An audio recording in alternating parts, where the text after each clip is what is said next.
Hi, welcome to my channel. I'm Lucia, and today I'm going to be sharing with you the worst books I read in 2022, and I have in total 8 books, and like there are 4 in one series of 4 books, and I actually read the 4 books. Let's just start. So the first book we have Twisted Love by Ana Huang. I actually read Twisted Hate before reading any of her books, just because I really like the premise of that one, and that one is actually really good. It has some scenes where I'm like, did we really need to do that? But for the most part, it's a good book.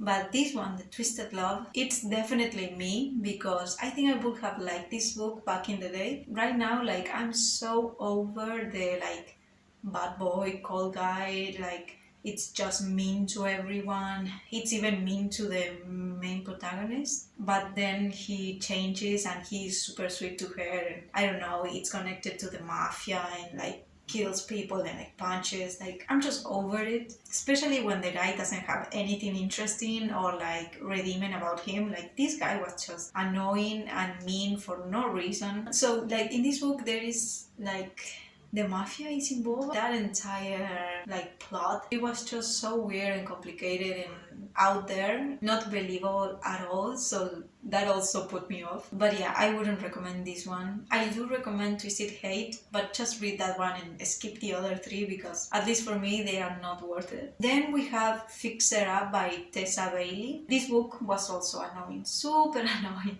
But this one was because it has the miscommunication trope. I get the miscommunication trope if it's a young adult book, but it's an adult book or like a new adult book. You already have more than 20 years. You can sit down and talk.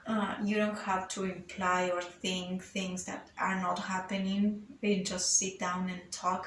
So it was really annoying, and after that I didn't even want to pick it up, just because like, and it was also the entire thing, like the main protagonist here is a clown and then the guy is a fixer. So she basically has this personality of being like super funny and kind of childish, and he's super reserved and doesn't let anyone in, like all of these stories are the same. So I'm guessing that's why I was annoyed by them. I also read a ton of romances this year, so it was probably also because of that, just because I have read a ton before. Then we have Cookie.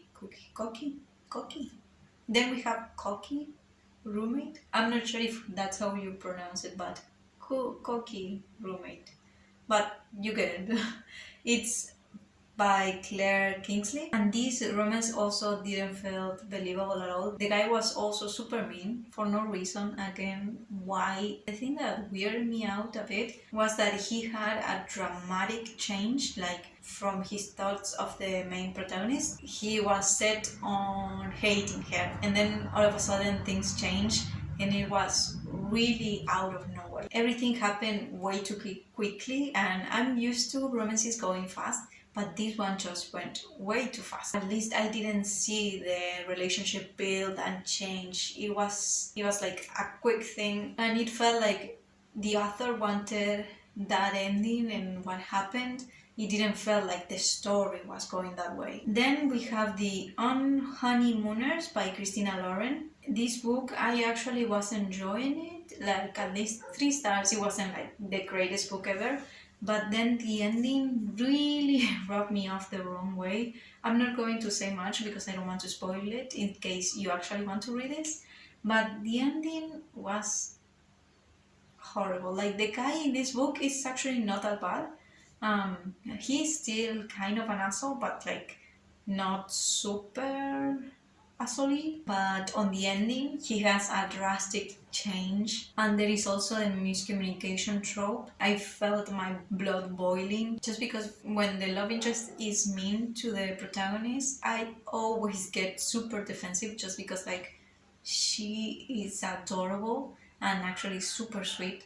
So like, it was awful, and then it wasn't dealt with properly for me. I like when they do something wrong, then they have to beg for forgiveness, but that doesn't happen in this book, so that was like such a wasted opportunity. And finally, we have the series Devil's Night by Penelope Douglas. It's corrupt, Hideaway, Kill Switch, and Nightfall. I read the first three ones and I didn't finish the last one. I listened to the audiobooks and the last one was 11 hours and I make it to 9. And I was like, it's only 2 hours, but I'm still not wasting 2 hours. I'm just going to DNF it because I was so bored. The first book was okay, like I didn't love it, but I still continue because usually the first couple in book series are always the most blunt. And Hideaway was actually the one I liked the most. Like, it wasn't the most interesting, but it was the sweetest amongst everything.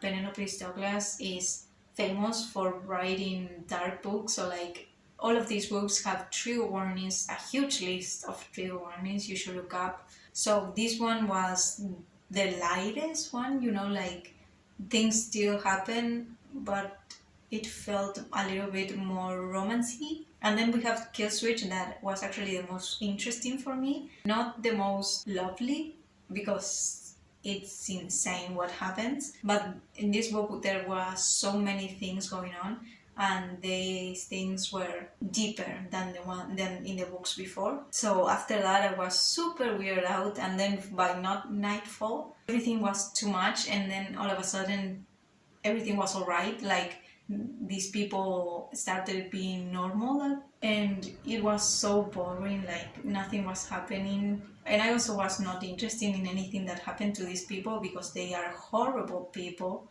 So I was like, whatever, I'm not going to continue. So this is like super personal because there are a ton of people who love these books, but I just think they are way too dramatic and dark. They all just need therapy, like just go to a psychologist and work through your things and stop going around traumatizing each other. Those are all the books I didn't like during 2022. If you like them, that's totally fine. Like, we each have our own tastes. I just think these books weren't for me. So let me know your thoughts on these books, or what were your worst books of 2022. I'm reading some secret books that I'm blogging, so those videos are going to go up next Friday and the week following. So if you want to check those out, subscribe to my channel, and if you like this video, give it a big thumbs up, and I will see you again on the next video.